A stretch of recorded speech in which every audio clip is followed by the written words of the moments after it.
Pessoal, também mais um grupo de estudos de Go e hoje nós vamos mostrar algumas coisas legais aqui e perigosas ao mesmo tempo, né? Então vamos lá. Eu preparei um exemplo aqui, né? Tá no nosso playground e eu preparei duas funções que fazem exatamente a mesma coisa, uma sem usar differ e a outra, uma usando differ e a outra sem usar differ. E aí a ideia aqui, o algoritmo que precisou ser feito aqui é o seguinte: eu vou receber um valor, esse valor pode ter zeros, vários zeros à esquerda. Para cada zero à esquerda que eu receber, eu tenho que contar mais 4. Ele vai colocar mais 4 no retorno. E o que sobrar, ele soma mais 4 também, mas no número inteiro. Não, ele não vai usar esse número, ele só vai contar o número de elementos, né? Então aqui, por exemplo, vai ser 4, mais 4, mais 4, mais 4, mais 4, e o final mais 4. E se eu rodar, olha lá, 24. E, enfim, eu precisei desse algoritmo para validar um sistema que a gente está usando, mas não era isso que eu queria mostrar para vocês. O que eu queria mostrar era o seguinte: eu usei duas formas de retornar esse valor. A gente já viu que o differ pode sobrescrever um valor de retorno, certo? Isso é normal do differ, sobrescrever um valor de retorno. E normalmente isso acontece por acidente. Mas dessa vez, como exemplo, eu quis fazer de propósito. Então, por exemplo, na process value 1, toda vez que eu vou dar um return, eu processo o valor de retorno, né? Eu pego, eu estou somando nesse for, eu estou somando. O pessoal mandando pull request. Eu estou somando nesse for a quantidade de hat, né, que para mim é a quantidade de zeros, e depois mais um. E aí eu estou multiplicando por 4 para me dar o retorno que eu quero, que faz parte do algoritmo que eu precisei validar. E aí aqui é exatamente a mesma coisa. A diferença é que em vez de eu ter que me preocupar... Opa, chegou mais alguém. A diferença é que em vez de eu ter que me preocupar no return de fazer a equação certinha, eu deixei um differ aqui, né? E o que vai acontecer? Esse differ vai ser executado em qualquer ponto que sair da função. E quando sair da função, ele vai fazer essa conta e vai sobrepor o valor que tiver no valor de retorno. E o valor de retorno está nomeado aqui. Então, sempre vai funcionar, né? Toda vez que ele sair da função, ele vai fazer a conta para mim e retornar. E vocês podem ver aqui que ele está sempre funcionando, ele está sempre retornando o mesmo valor para as duas funções, né? Tanto para que retorna direto, né? Que eu simplesmente fiz a conta duas vezes, tanto para que uso de differ, o valor está sendo igual. Normal. Se eu botar mais zeros aqui, né? E dar um run. Olha lá, funcionou também. Bom, vantagens e desvantagens. A principal desvantagem do differ é que ele vai tornar o código mais difícil de entender para o cara que caiu de paraquedas e não sabe o que está acontecendo. Vai ter essa mágicazinha acontecendo aqui. Se ele olhar aqui e a função for grande, se a função for maior, e ele olhar aqui e não perceber que tem um differ, isso vai enganar ele, né? Então isso é perigoso porque pode tornar o código muito menos legível. Depurar isso vai ser bem pior, porque tem coisas mágicas acontecendo e magia não é bom para código, né? Outra desvantagem, differ é ligeiramente mais lento que fazer o retorno direto. Então, também tem esse problema de desempenho. Vantagens. você só tem um ponto para se lembrar dessa equação. Se ela for mais complexa, pior ainda, né? É legal, ela está num ponto só. Tudo bem, você poderia criar uma função e, se ela for realmente importante, vale a pena criar uma função para isso. Aliás, isso aqui é uma função, né? A única coisa é que ela está declarada de cara aqui. Mas, tanto sendo uma função separada quanto sendo uma função no differ, se for uma equação realmente importante, é melhor do que ter ela várias vezes declarada no seu código.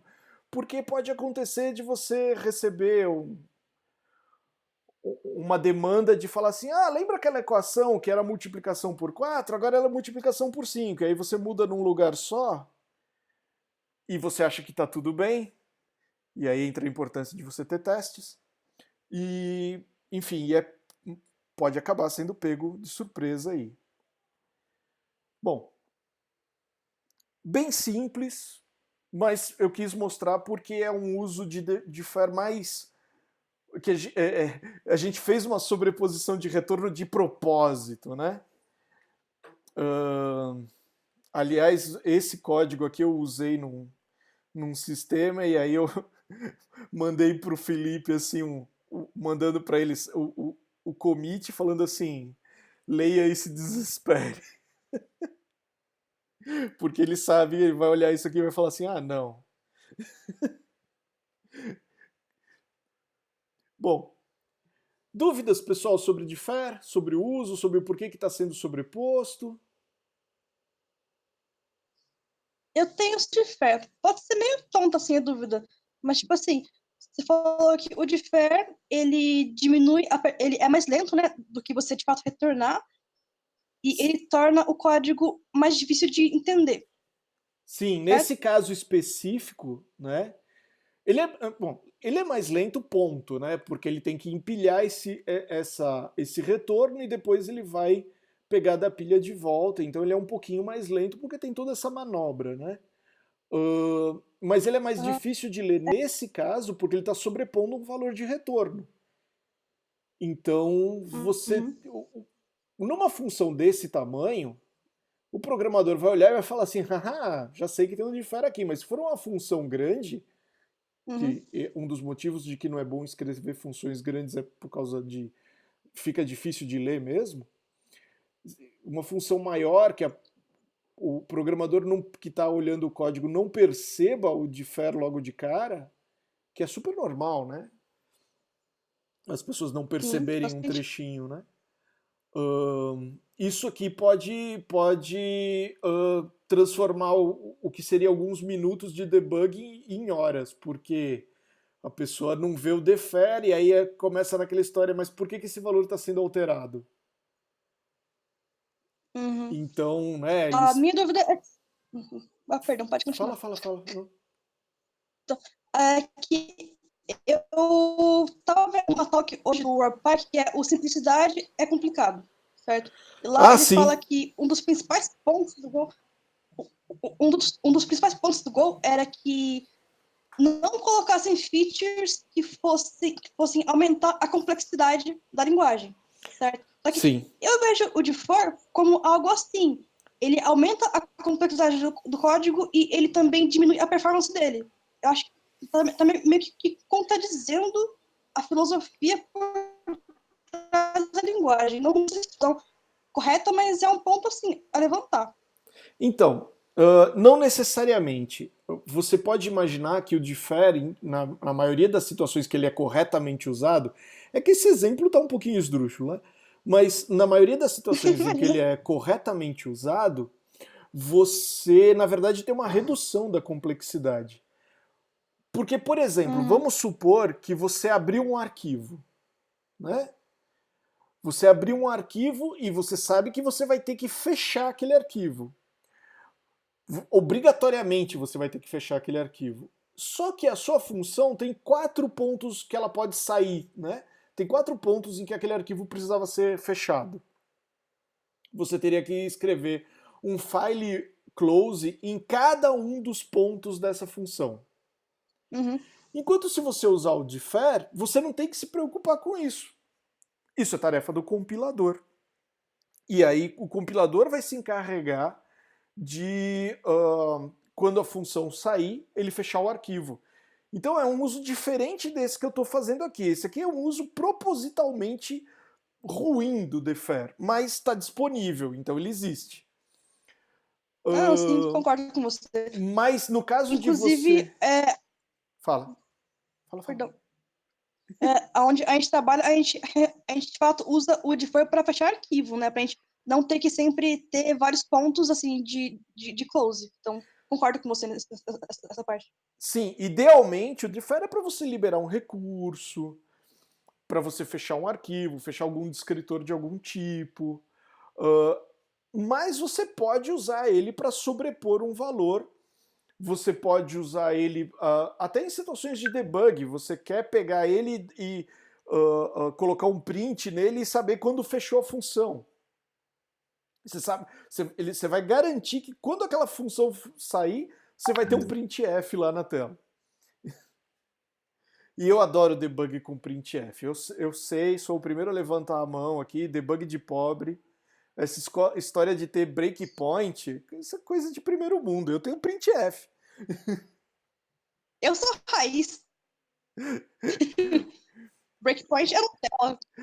Printf e exit -1 é comigo mesmo. Bom, pessoal, alguém tem mais... Você que fica na... Não entendi. As práticas de C que ficaram no sangue. Não consigo me livrar do C. Olha lá, o debug com as default do PHP também. Acho que qualquer linguagem, né? Todo mundo vai direto no printf, já tá ali no terminal, já tá vendo o output também. Normal. Bom, galera, então eu vou parar a gravação e aí a gente pode ir para a parte de bate-papo e se divertir aí falando besteira e não vamos estar mais na parte gravada. Então, quem está assistindo isso no YouTube já sabe que é melhor participar, porque aqui aí você pode participar das partes out of record também. Até mais, galera!